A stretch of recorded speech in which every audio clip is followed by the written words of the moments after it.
Je suis Hunter et vous regardez la série de vidéos Actuator Academy pour actionneurs industriels. Aujourd'hui, nous allons parler des broches et de leur importance pour l'efficacité et la performance d'un actionneur électrique.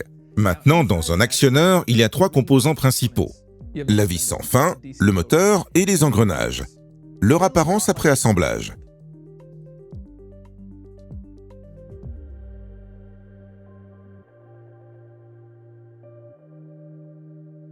Une vis robuste et de haute qualité est essentielle pour une performance optimale.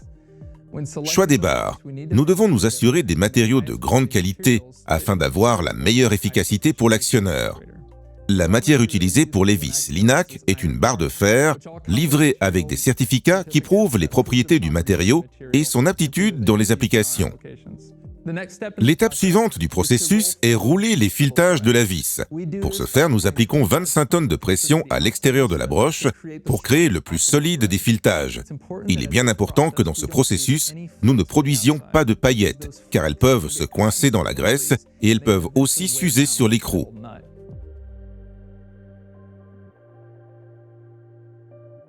Il existe plusieurs types de vis et d'écrous qui sont sélectionnés pour l'efficacité, la charge et la performance de l'actionneur. Par exemple, à la sélection écrou de vis à charge élevée, nous essayons un écrou long qui peut répartir la charge sur les filetages équitablement. La géométrie de la vis est importante pour l'efficacité de l'actionneur. Le profil trapézoïdal à profil haut et bas illustre la géométrie de la vis utilisée dans les vérins industriels. Pendant la conception, les pas de vis sont rehaussés à l'aide de chenilles pour assurer la même surface d'usure que les pas de vis bas. Comme indiqué ici, les 3 couleurs représentent 3 pistes distinctes sur lesquelles l'écrou de la vis peut tourner. L'ajout de chenilles et la surface d'usure garantissent une longue durée de vie du vérin Linac. Le diamètre du noyau de la vis, qui est le diamètre de la vis sans les filetages de la vis, détermine la résistance de l'actionneur lui-même.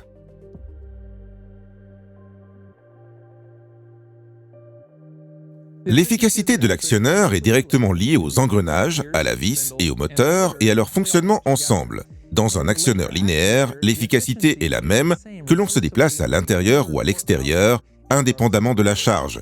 Mais en hydraulique et pneumatique, la force est différente dans les 2 sens.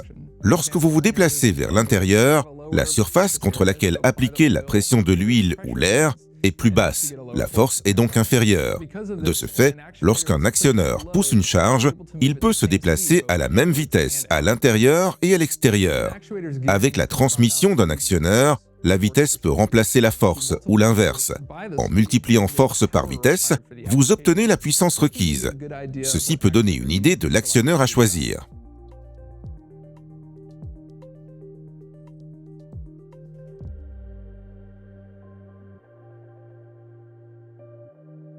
Qu'est-ce que le pas de vis ?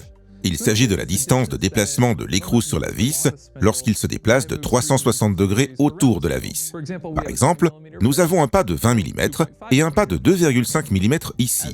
Lorsque nous tournons de 360 degrés autour de la vis, l'écrou de la vis se déplace plus sur les 20 mm que sur les 2,5 mm. Plus le pas est élevé, plus l'actionneur devient efficace, car il y a moins de surface entre l'écrou et la vis elle-même. Cependant, avec un pas de vis plus élevé, la force d'autoblocage est également plus faible. L'autoblocage d'un actionneur est déterminé par sa résistance à la rétroaction, lorsqu'il n'est pas actionné dans un sens donné. On dit qu'une vis avec un rendement plus faible donne une force de blocage plus élevée. Un pas de vis plus grand, dont l'actionneur n'est pas autobloquant, exige l'utilisation d'un frein sur l'actionneur. Nous parlerons un peu des freins dans une autre vidéo, dans Actuator Academy. La course d'un actionneur linéaire dépend fortement de la longueur de sa vis. Les actionneurs Linac peuvent avoir jusqu'à 1,2 m de course. Donc, quand vous atteignez des longueurs de course élevées, il y a un risque de flambage. C'est pourquoi Linac réduit la capacité de charge des vérins avec longueur de course plus élevée. La raison en est que lorsque l'écrou bouge sur la vis, une vis plus longue doit maintenir toute cette force. Cela augmente la tension sur l'actionneur lui-même. Pour les applications où la sécurité est une priorité élevée, un écrou de sécurité après l'écrou de vis bloque le vérin. Si l'écrou de vis s'use et se casse, l'écrou de sécurité bloque l'actionneur et il ne peut se rétracter tout en maintenant la charge. Cela indique qu'il est temps de remplacer l'actionneur. Comparé à l'hydraulique et au pneumatique, les vérins linéaires peuvent avoir un inconvénient en termes de charge de choc. Là où l'hydraulique et le pneumatique ont des fluides compressibles résistants à ce choc, les actionneurs ont toute cette force dirigée vers le moteur, ce qui peut parfois l'endommager à long terme, surtout lorsque les forces sont supérieures à la charge nominale en choc. C'était quelques conseils sur les vis et leur lien avec l'efficacité et les performances des actionneurs. Si vous avez des questions sur les vis, contactez votre Linac France pour plus d'informations. Merci beaucoup d'avoir regardé.